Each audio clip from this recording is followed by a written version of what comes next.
بسم اللہ الرحمن الرحیم. With the name of Allah almighty, the most beneficent and the most merciful. ہمارا ایک کنورسیشن ایک سیریز ہے جس کو ہم کافی بھی سی او بھی کہتے ہیں, اور جس کے اندر ہم ایک لرننگ حاصل کرتے ہیں اپنی پبلک جو سیٹ ہولڈرز ہوتے ہیں, پبلک پالیسی میکرز ہیں, بیوروکریٹس ہیں اور سول سرونٹس ہیں. آج ہماری جو کیفے خودی میں اور مینجمنٹ ہاؤس میں جو ایک شخصیت کو ہم نے انوائٹ کیا ہے, وہ ایک بڑی ایک اسٹیبلشڈ پرسنالٹی ہیں. ساجد یوسفانی نام ہے ان کا, اور یہ ڈائریکٹر جنرل ہیں سول سروسز اکیڈمی کے, جہاں سارے پاکستان کے جو بچے بڑی کوویٹڈ جو ایک پوزیشن ہوتی ہے سول سروس میں, خواب ہوتا ہے بچے کا کہ میں وہاں جا کے سول سرونٹ بنوں, پاکستان کی خدمت کروں, تو یہ بچے ان کے پاس آتے ہیں. تو ہم اپنا on behalf of C O club Pakistan اور کیفے خودی ہم ان کو ویلکم دیتے ہیں. Sir thank you very much. My player جی, تھینک یو.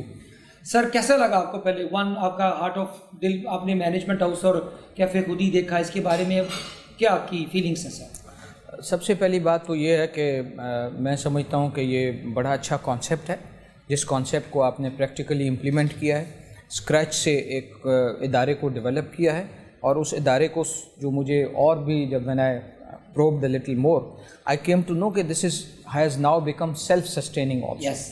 کہ یہ بڑی بات ہوتی ہے کہ ایک ادارے کو پہلے بنانا, وہ in itself is an achievement, but then to make it sustainable not only financially but also from the point of view of management, leadership, اور اس کی جو ہیومن ریسورس کی جو ٹیم کی سسٹینیبلٹی ہے وہ بھی آپ نے اچیو کی ہے, جس کے لیے یہ قابل فخر اچیومنٹ ہے آپ کی, اینڈ آئی ریئلی کانگریچولیٹ. جزاک اللہ سر. ایک اور اتنا اچھا فیل ہوتا ہے جیسے آپ جیسے لوگ جو کہ ماشاء اللہ اپنے کریئر کے ایک پینیکل پہ, ایک پیک پہ ہوتے ہیں, اور جب ایسے اداروں کو جو پرائیویٹ سیکٹر میں, کارپوریٹ سیکٹر میں کر رہے ہیں, اور ان کو یہ انسپائر کرتے ہیں یا ان کو موٹیویٹ کرتے ہیں. سر مجھے پہلا کوشچن آپ سے یہ ہے کہ آپ کو ڈائریکٹر جنرل ہیں سول سروسز اکیڈمی کے, تو موسٹ کوویٹڈ جو پوزیشن ہے سرکار کے حوالے سے جو بچے خواب دیکھتے ہیں.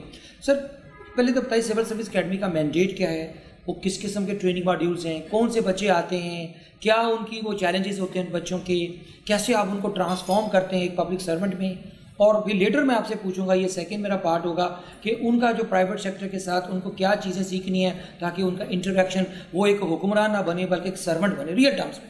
Over to you sir. Thank you very much. I think very fundamental question. What kind of people they join civil service of Pakistan? First of all, we should understand what is civil service of Pakistan. Any government that runs in the modern world has a permanent civil service everywhere. In every country there is a permanent civil service, and this is you can say the skeleton of the government, and around which everything else develops. So there are 12 occupational groups in which the positions have been identified, and they have been codified and made part of the 12 cadres, which are called the occupational groups. 12 occupational groups, starting maybe with the customs, Pakistan Administrative Service, IRS, police service, military land cantonments, postal, information, railways. So they are in all 12 groups. Now these people, these are the young ones who have at least graduated, and after that they go through a competitive examination in which you don't have to just pass the exam, but you have to excel, because it is a competitive examination. So anybody and everybody who qualifies doesn't come to the academy and is not offered a job. It depends on the number of positions available. For example, if 10,000 candidates appear in a year in CSS examination, and let's say maybe 900 or 800 people qualify, only 200 to 300 at the top will get the positions, depending on how many vacancies for that year are available in the government.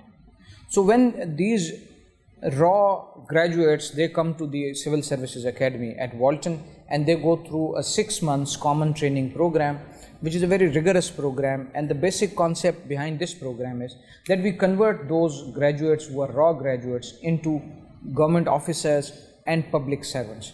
And I would again underline the word public servants. The training, which is a 6 months training, it has basically 3 components. One is knowledge component, the other is skills component, the skills required for doing public service, and the third and the most important is the attitudinal component. It is the attitudinal component in which we try to bring an attitude of empathy and public service, where we make them realize that they are not officers, they are part of the government machinery which is there to serve people. So these are the three main components. Now looking at the kind of input that we receive youngsters from all the segments of society, depending on their competence, how hardworking they are, how competent they are. You may find a graduate of Lahore School of Economics, a graduate of LUMS, a chartered accountant, or a graduate of London School of Economics. You may find a bar-at-law student who has completed his bar and has joined civil service. But at the same time, you may find some boys who are coming from rural area. For example, he has done his MA from Vihadi, or somebody who has done his MA from say Kohat. So we have a wide mix of the youngsters who come to us. Then it is the role of the Civil Services Academy to bring them up to the level, a certain level in knowledge, a certain level in behavior and attitude, and the kind of required skills, so that when they complete their 6 months, all of them are at almost a similar level of skill and competence. So this is basically the mandate. Sir, you rightly said that you also focus, apart from the technical competence, you also focus on the attitudinal behavioral component. Sir, what are the key behaviors, what are the key attitudes, key competence you focus on? Please name the competence. Look, the first and the foremost is that we want, let me start from here. When the boys and the girls who join civil service, when they join civil service, it is part of our societal setup that they are given an impression as if they have done everything. Yes. And it's over. Now the rest of life they have done whatever they had to do. We first of all make them realize that they have just got the ticket to board a train, and it is a long journey. True. Civil service is a journey, and this is just a ticket that they have just boarded the train. So this is a long-term journey. Secondly, we make them realize that they are not officers; they are basically public servants, and they have. We try to inculcate in them the sense of responsibility. Very good. Sense of ownership, the transparency in their actions, whatever they do, they are answerable to people, and they are being observed by the people. And I also tell them that usually when you go and serve at any place, before you are going,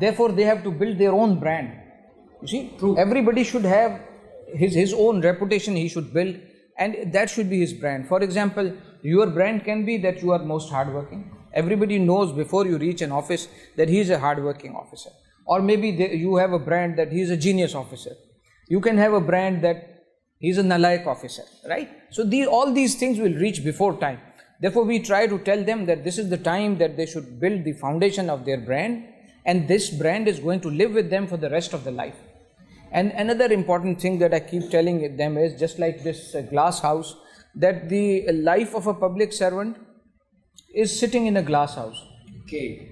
He is being observed and assessed by all these stakeholders, starting with his own office team, with which he presumes that they are my subordinates. They are actually his team who is observing him, and they are assessing him. And right from there, the assessment is a continuous process. His seniors are assessing him. The society around him is assessing him.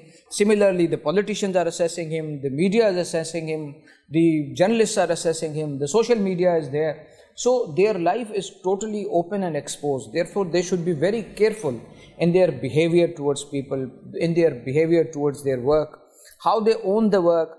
And let me again, another very important value is ownership. You see, with the passage of time, you will see that there will be many people who will coming to the office, killing time to just make it 5 o'clock and leave the office. While the ownership is another thing. The ownership is that you own the work as if it is your own assignment. This is your personal work. When you take the work that seriously, only then you will be known as an achiever. Yeah, this is another brand. And you find that in civil service, many seniors and ministers and politicians, even the Prime Minister office will be looking for achievers in civil service. Then you will find seniors who are looking for hardworking people in their assignments. So these are the brands that they develop. One very I think very difficult question. I expect very honest answers. What happens when you train them on their attitudinal and behavioral competence, and later on what happens? They become the masters rather than the servants. For example, we have the colonial mindset that our different public offices have. They have big tables, they have the big designations, magistrate, assistant commissioner, blah. But their egos are big, there's a big distance. Where training goes, where the impact is everlasting, and why there is no refresher courses, and then the attitudinal changes, they are the servants, not the masters. Well, this message is made very, very clear to them. We arrange for them different field visits. For example, we send them to Fountain House, we send them to the school of disabled children, we send them to slums to do some social work, to realize what is the situation and position of common people, the masses. In this way, we try to inculcate into them the feeling of empathy for the people. As you said, that they become masters, not the servants. Well, this kind of impression with the passage of time is now slowly, gradually diluting. Okay. Let me assure you that the young officers who are coming to civil servant are different. And let's again look at the society. The society has evolved over a period of time since we won independence, or even pre-partition. The requirements of the society were different. The requirements of the government were different. Then came a time when the Pakistan got independence, the political institutions were in their infancy, and the leadership role was taken up by the civil service. But now gradually, with the maturation of the political offices and political culture of our society and our country, the things are changing, and you will see that even the civil servants, their attitude, their working style is changing, and now there is a concept of being accountable and answerable to elected people through various committees of the parliament and various oversight mechanisms developed in the democratic system.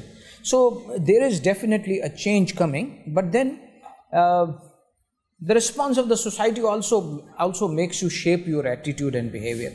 Sir, one thing is very important, because I was sitting with a honorable minister who is the head of the reforms, Dr. Ishrat Hussain Sahab. What the reforms in civil service reforms I'm talking, because until there is the fundamental reforms to replace the colonial mindset, the colonial culture, and bringing the corporate culture at the civil service, and especially the ACRs, the performance appraisals, because still it is an annual confidential, I don't say report, annual confidential revenge rather than the performance appraisals, and they have the fears that they can be fired because there are a lot of litigations involved if somebody is made an OSD, sir. What do you say when these reforms will really bring change in the civil services? Again, look, if you look at the evolution of civil service in Pakistan, you may have seen major reforms and major studies which have been carried out for the future direction. So far as Dr. Ishrat Saab's reforms are concerned, I think they are very much on track and very much online, and they are being implemented slowly, gradually, but definitely. Okay, you see, but these are in pipeline. Let me explain a difference between reform and revolution. Reform and revolution are two different things, and for reforming civil service, you don't need revolutions. That you just turn the whole service upside down doesn't work. And what happens is that you turn it upside down. The pendulum, it goes to the other extreme of the pendulum, then it starts again coming back to the equilibrium position. So it is a much better approach that Dr. Ishrat Hussain is adopting, that slowly, gradually, different rules are being updated, new rules are being introduced, which are making the life of the civil servant secure on the one hand, at the same time making him more and more accountable. Yes. And also making the system of promotions more transparent. Let me, as you said about the ACR, the weightage of ACR has been reduced now in promotions, and the training assessment has been given more weightage, so as to balance.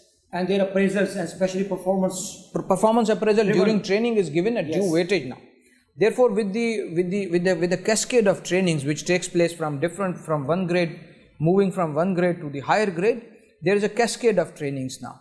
Therefore, and there are evaluations in every grade by an institution where people spend from 14 weeks to 24 or to 30 weeks, where they are assessed by a big team of the seniors, and their joint assessment rather than individual assessments are sent to the establishment division where they are given the due weightage. Sir, again another difficult question, sir, regarding the political influence on the civil services, because civil servants are under pressures as per the Constitution of 1973, sir. They are now the servants to the ministers and the political elites. What is because I interviewed one of the chief secretary, one of the province, sir, a few years back. He said, Judge, you don't know the pressure we have to face. Trust me, he was removed from by chief minister, and he was not aligning his loyalty with the political elite of that province, sir. What is your take? How to manage this political influence and the pressures? Look, first of all, you have to understand that the society has transitioned, right? This is not the society which was in 1960. This is not the society which was in 67, 65, or this is not the society which was in early 50s. Right? Now this is a society of 2021 where you have to understand the ground realities. You have to interact with the politicians, and the interests of politicians are actually public interest. You have to properly realign and reassess them as to where they are coming from. And at the end of the day, I would say the bureaucracy is bound by rules. If we follow the rules, no matter what it may be, it will result into something good. If you follow the rules properly, one position or another position doesn't matter that much. What matters is that if you follow the rules, again, as I said, that if you have your brand, that he is a guy who is a straight guy, follows the rules, and he will not deviate from the rules, but remaining within the rules, you can always facilitate the public. And if you have the facilitatory attitude, remaining within the rules, you can do a lot of good for the people, because the rules are made for the good of the people. So if you have the positive attitude, it brings me to one of another favorite things that I usually tell my probationers. One has to learn to say no. True. One has to learn to say no. You see, there is difference between saying no and being negative about anything. If you are negative about anything, you just start with saying simply, this cannot be done. But if you want to be positive and you have to say it in a positive way, but you have to say no, is you give them alternates. Try to give them more alternates. For example, a young officer,